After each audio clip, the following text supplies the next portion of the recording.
வணக்கம். இப்போ நம்ம அந்த போர்ட்டபிளாக வந்து மினி ஸ்ப்ரேயர் நம்ம ஆட் போட்டிருந்தோம். இப்போ ஒரு கஸ்டமருக்கு நம்ம புக்கிங் பண்ண போகிறோம். அதை அவங்களுக்கு செக் பண்ணி அனுப்புறதுக்கு முன்னாடி அது வீடியோவாக நம்ம எடுத்து உங்களுக்கும் அதை காட்டுறதுக்காக இந்த வீடியோ நம்ம எடுத்துருக்கோம். இப்போ இதுமாரி பார்ட்ஸ் இருக்கும். இது வந்து மோட்டார் பம்பு கிட்டு, சார்ஜிங் ஒயரிங் கிட்டு, இதுதான் அந்த கன். இது செக்ஷன் ஓஸு, இது நாசில்.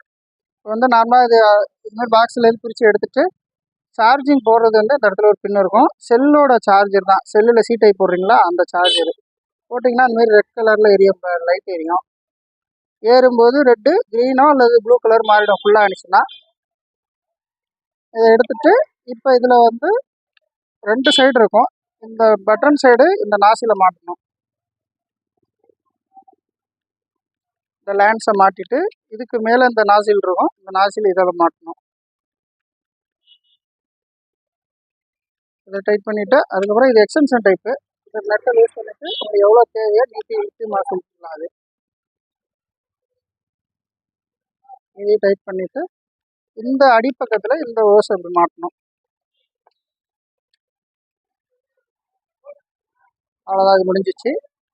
இப்போ நம்ம கெமிக்கலோ இல்லை தண்ணியோ ஏதோ பக்கெட்டோ எதில் வேணாலும் இந்த ஓஸை தூக்கி நீங்கள் போட்டுற வேண்டியதான். இந்த ஃபில்ட்ரு மட்டும் இருக்கும். இதை தூக்கி நீங்கள் உள்ளே போட்டு இந்த பட்டனை ப்ரெஸ் பண்ணிங்கன்னா ஸ்ப்ரே ஆக ஆரம்பிச்சிடும். அவ்வளோதான், பாஸ் பண்ணிக்கலாம். நம்ம சாம்பிளுக்கு சும்மா குடத்தில் ஓஸை போட்டிருக்கோம். போட்டுட்டு இந்த பட்டனை ப்ரெஸ் பண்ணால் போதும். அவ்வளோதான், பட்டனை ப்ரெஸ் பண்ணிட்டீங்கன்னா ஒரு நிமிஷத்தில் கீழே இருந்து அந்த தண்ணியை செக்ஷன் பண்ணி இதுமாரி மேலே வரும்.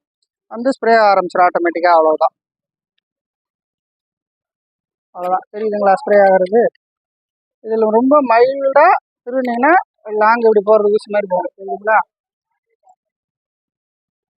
ரொம்ப திருநீங்கன்னா இந்த பித்தளை விழுந்துடும், தெரியுங்களா? இப்போ நம்ம ஆப்போசிட் போகுது கரையில் காட்டு ரோட்டுக்கு அந்த பக்கம், தெரியுதுங்களா? இது வந்து ஷார்ப்பாக போகிறதுனால ஸ்ப்ரே பண்ணணுச்சுன்னா இந்த மாதிரி இதே அப்படியே லைட்டாக திருநீங்கன்னா ஸ்ப்ரே ஆகும். தரையில் அடித்து காட்டுறேன் பாருங்கள், அப்படியே தரையில் காட்டுறேன். சின்ன ஏரியா தோட்டம், வீட்டில் ஒரு புள்ளி இருக்குது, காய்கறி போட்டுருக்கோம், இல்லை மாடி தோட்டம், அதுக்கு வந்து தண்ணியோ இல்லை மருந்தோ அடிக்கணுன்னா இந்தமாரி இது சின்னதாக யூஸ் பண்ணிக்கலாம். இது ஒரு சார்ஜ் போட்டிங்கன்னா ஒரு 1 hour ரன் ஆகும் இந்த பேட்ரி. இது வந்து வாரண்டி கேரண்டி வராது, முன்னாடியே சொல்லிடுறோம். பட் ஆனால் உங்கள் அந்த ப்ரைஸுக்குள்ள வேல்யூக்கும் இது நல்லா வேலை செய்யும். அவ்வளோ சீக்கிரம்லாம் இது வீணாக போகாது. ஏன்னா நம்ம ஆல்ரெடி 6 month மேலே ஆகுது கொடுத்து, இன்னும் கம்ப்ளைண்ட்லாம் நல்லா இருக்குது. தேவைப்படுற நீங்கள் கான்டாக்ட் பண்ணுங்கள். உழவனாக்குற ஏஜென்சி, திருவாரூர் பழைய பஸ் ஸ்டாண்ட் பக்கத்தில், baby talkies road. Contact number 9600553834. நன்றி.